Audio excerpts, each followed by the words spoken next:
To submit work within the Canvas module, first you'll click on Learning Modules. Then scroll down to find the module in which you want to submit work.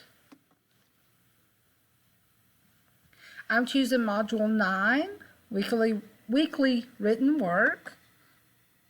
After the work is completed, you've worked on the work and you've uploaded the assignments onto your computer, either taken a picture or you've scanned them. You'll log into here and you'll see a red Submit Assignment button. You'll click on that.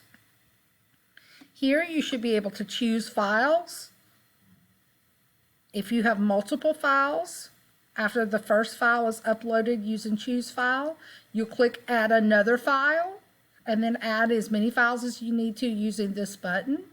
When it's all uploaded and complete, you'll see that the assignments are attached. You'll hit the Submit Assignment button, and it will send the work to me. It will be linked to your child's gradebook and will allow me to view and grade them within the learning modules. So if you have any questions or you're having a hard time submitting work within the module, please contact Megan Farmer for technical assistance. She is who helped you sign up into the orientation for parents, and she'll be happy to walk you through the process as well. If you have any questions, please reach out to me. Thank you.